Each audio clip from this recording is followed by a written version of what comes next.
Hello again, boys and girls. Happy Earth Day. Do you know who I am?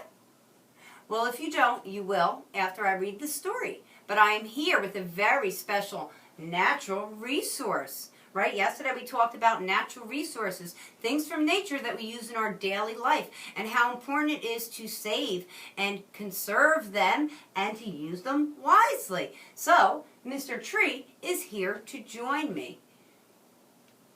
Say hi, Mr. Tree. Hello. The name of this story is called The Lorax. And I think you know who it's by, right? Yes, Dr. Seuss. At the far end of a town where the grickle grass grows and the wind smells slow and sour when it blows, no birds ever sing excepting old crows in the street of the lifted Lorax.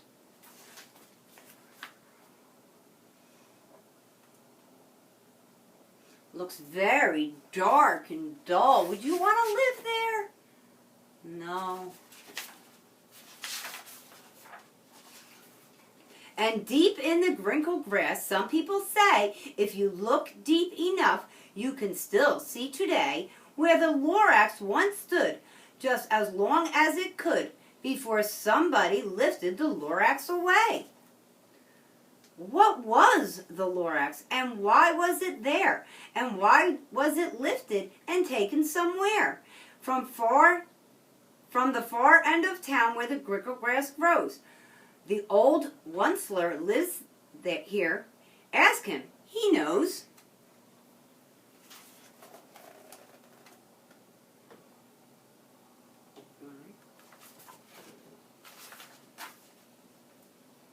You won't see the Onceler. Don't knock on his door. He stays in his lurking on top of his store. He lurks in his lurkin', cold under the roof, where he makes his own clothes out of muffled moof. And on special dark midnights in August he peeks out of the shutters, and sometimes he speaks. And he tells how the Lorax was lifted away. He'll tell you perhaps, if you're willing to pay.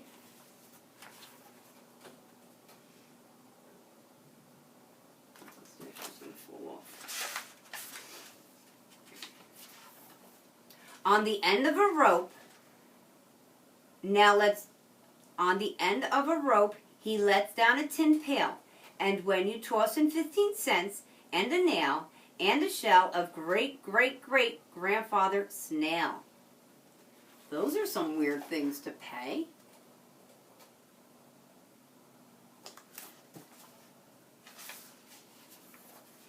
Then he pulls up the pail and makes a most careful count to see if you paid him in the proper amount. Then he hides what you paid him away in his schnoov, his secret strange hole in his grulivus gloove. Then he grunts, I will call you by whisper my phone, for the secrets I tell you are for your ears alone. Ooh, there's the Onceler. Those green hands.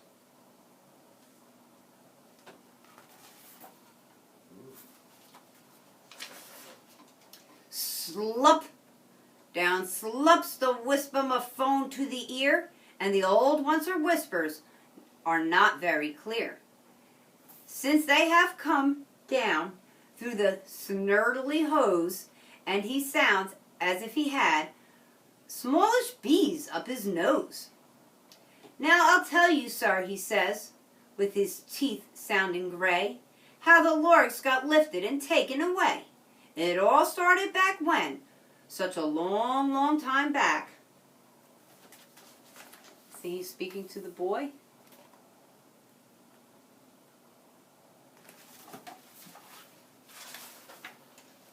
Way back in the days when the grass was still green and the pond was still wet and the clouds were still clean and the songs of the swans sang in space, one morning I came to this glorious place.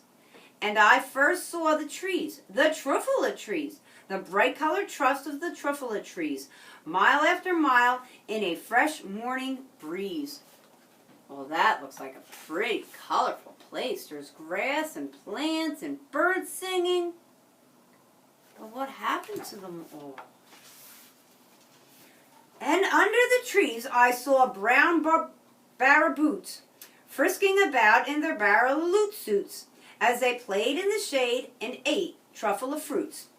From the rippleless pond came the comfortable sound of the humming fish humming while splashing around.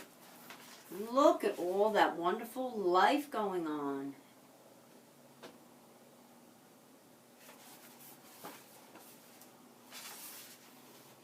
But those trees, those truffula trees. All my life I've been searching for trees such as these. The touch of their tufts as much softer than silk, and they had the sweetest smell as fresh as buttermilk. I felt a great leaping of joy in my heart. I just knew what to do. I unloaded my cart.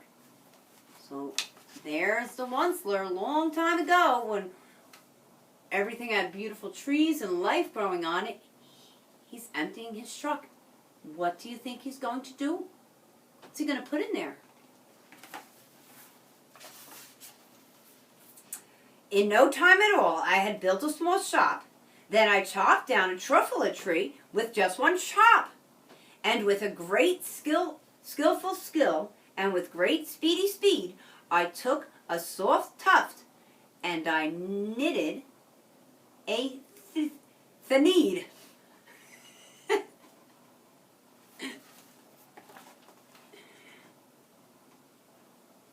Why is he taking those trees?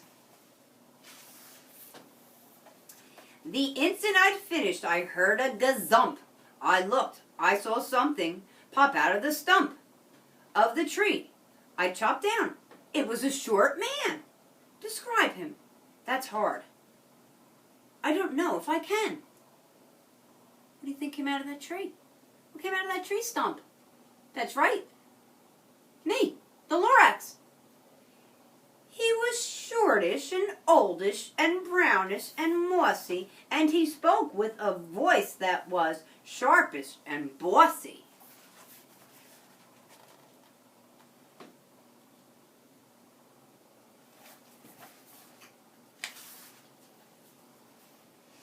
Mister, he said with a sawdusty sneeze, I am the Lorax, and I speak for the trees. I speak for the trees have no tongues, and I'm asking you, sir, at the top of my lungs. He was very upset as he shouted and puffed, What's that thing you've made out of the truffula tuft? He's making clothing out of the trees. And the Lorax doesn't sound very happy, does he? Look, Lorax, I said, there's no cause for alarm. I chopped down just one tree. I'm not doing any harm. I'm being quite useful. This thing is a thneed. A thneed, a fine something, that's all people need. It's a shirt, it's a sock, it's a glove, it's a hat. But it has other uses than that. Yes, far beyond that. You can use it for carpets, for pillows or sheets, or curtains or covers or bicycle seats. The Lorax said, Sir, you're crazy with greed. There's no one on earth who would buy that fool thneed. Do you remember what greedy means? Like Matthew the tax collector, in the beginning he was greedy, all he cared about was money. This guy, the Onceler, sounds like he wants to make a lot of money by making things from the stuff out of the trees. But the very next minute, I proved he was wrong. For just at that minute, a chap came along, and he thought that the thneed I had knitted was great, and he happily brought it for $3.98. I laughed at the Lorax, the poor stupid guy. You could never tell what some people will ever buy.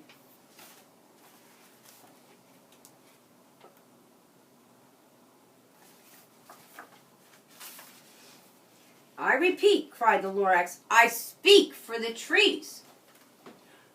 I'm busy, I told him. Shut up, if you please. Well, that wasn't very polite, was it? I rushed across the room and in no time at all built a radio phone, and I put out a quick call. I called all my brothers and uncles and aunts, and I said, listen, here's a wonderful chance for the whole Onceler family to get it mighty rich. Get over here as fast, take the road to North Nitch, turn left to Weehawken, and a sharp right at South Stitch. So now the Onceler's calling his family and says, hey, I got a great idea that's going to make us all rich. Is that a good idea to cut down all those trees to make clothing and carpet and curtains? What do you think, Mr. Tree? And in no time at all, in the factory I built, the whole Onceler family was working full tilt. We were all knitting thieves, just as busy as bees, to chop down to the sound of the chopping of the truffula trees. That's sad.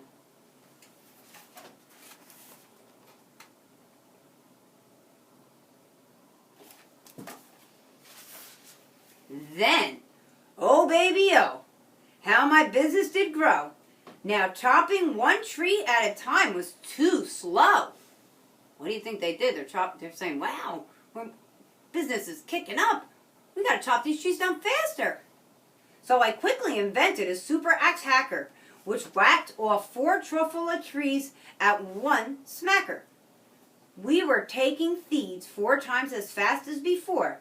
And that Lorax, he didn't show up anymore.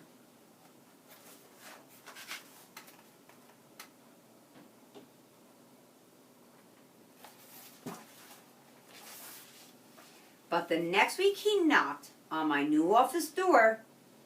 He snapped, I'm the Lorax and I speak for the trees, which you seem to be chopping as fast as you please. But I'm also in charge of the brown Barbaloots, who played in the shade with their Barbaloot suits and happily lived eating truffula fruits. They don't have any more fruit to eat. Why? Because they keep taking all of the trees. Now, thanks to your hacking my trees to the ground, there's not enough truffula fruit to go around.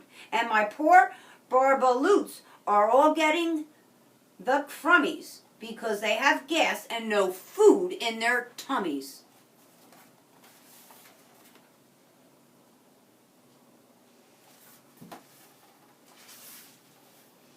They love living here, but I can't let them stay. They have to find food, and I hope that they may.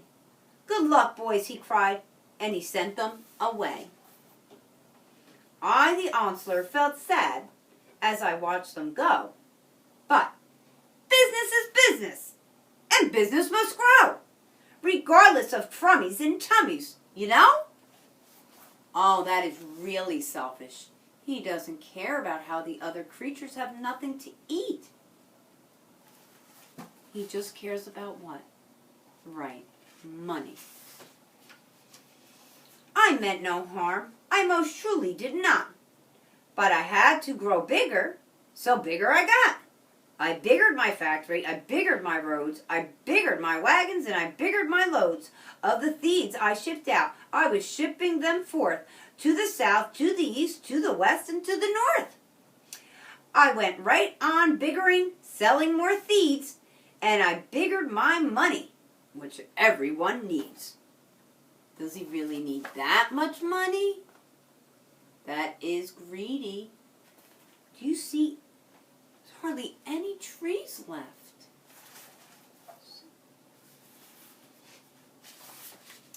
Then again he came back. I was fixing some pipes when the old nuisance Lorax came back with more gripes. I am the Lorax, he coughed and he whiffed.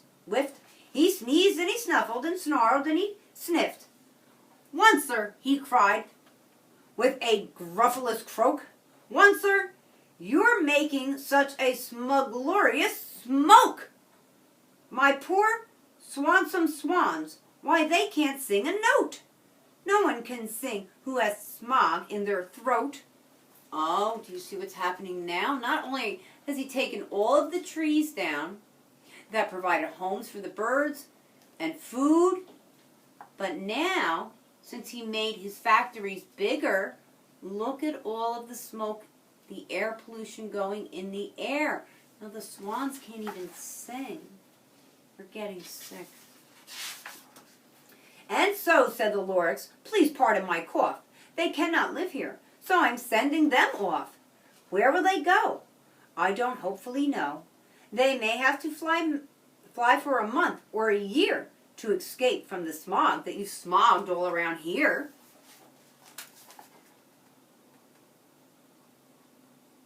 They've destroyed the animals' home. What's more, snapped the Loryx. His dander was up. Let me say a few words about Gluppity Glup. Your machinery chugs on day and night without stop, making Gluppity Glup also sloppity slop.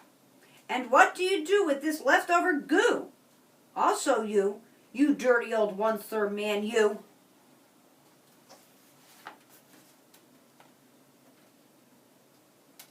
We never see the one-third. We always see his hand. Just those green hands.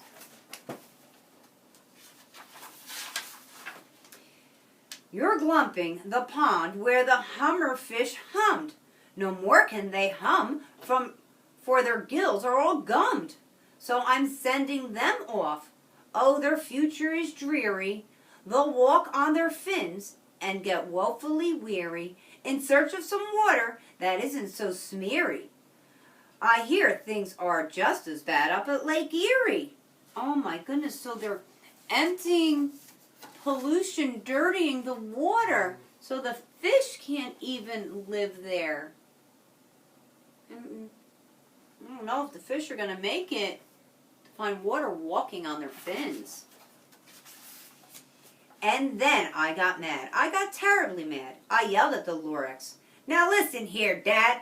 All you do is yappity yap and say, bad, bad, bad, bad. Well, I have my rights, sir, and I'm telling you, I intend to go on doing just what I do.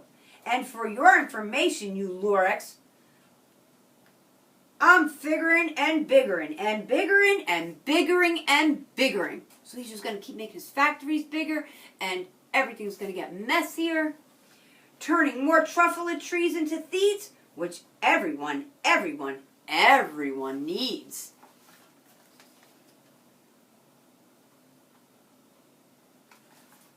You think they really need it? Right? A need is something that you need to stay alive. And at that very moment, we heard a loud whack. From the outside in the fields came a sickening smack of an axe on a tree. Then we heard the tree fall. That very last truffula tree of them all.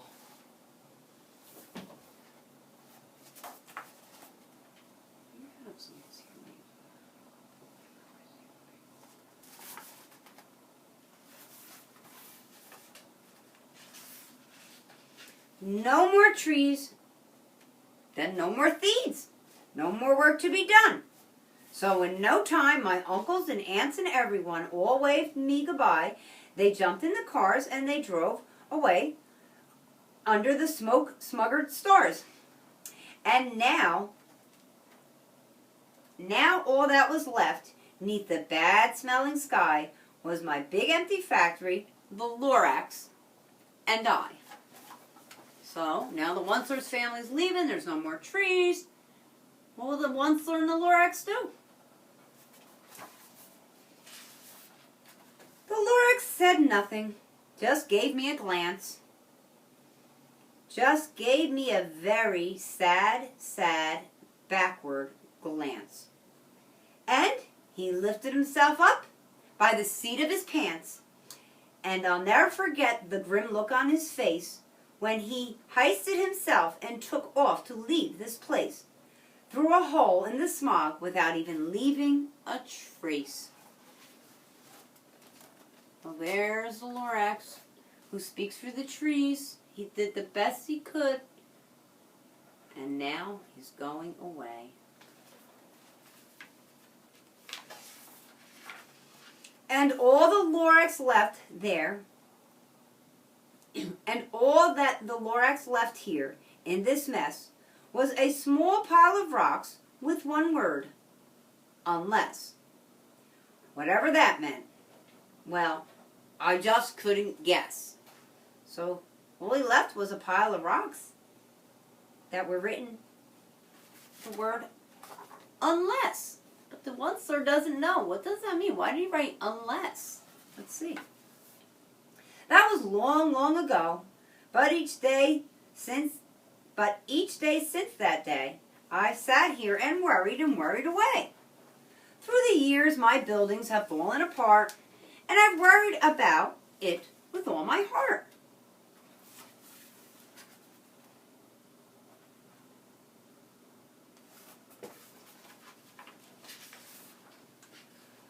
But now, says the Onceler, now that you're here, the word of the Lorax seems perfectly clear. Unless someone like you cares a whole awful lot, nothing is going to get better.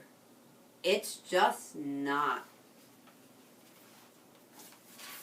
See, remember, the start of the story is talking to the boy.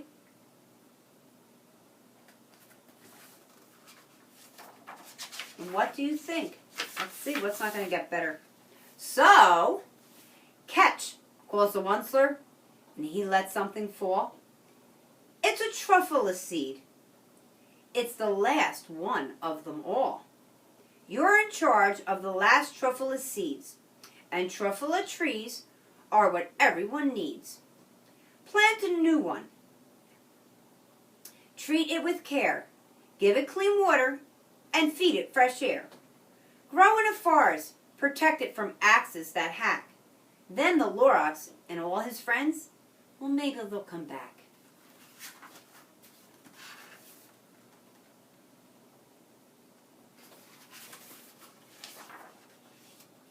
Now, boys and girls, do you think this story was reality or fantasy? Well, the characters and the place and the trees and the names of the creatures, they were fantasy. But do they teach us an important and very real lesson? That's right, they do. What we've been talking about, taking care of the earth and conserving natural resources, not wasting them. And we definitely shouldn't ever be greedy with them. We don't want to take away the homes of animals and all the beauty on God's beautiful earth, right? I hope you enjoyed that story, and I hope you enjoyed myself and Mr. Tree. And Mr. Tree, I just want to say thank you for making the earth such a beautiful place for us to live. Right, boys and girls? Don't we love trees? Oh, thank you for taking such good care of the earth. Thank you, Mr. Tree.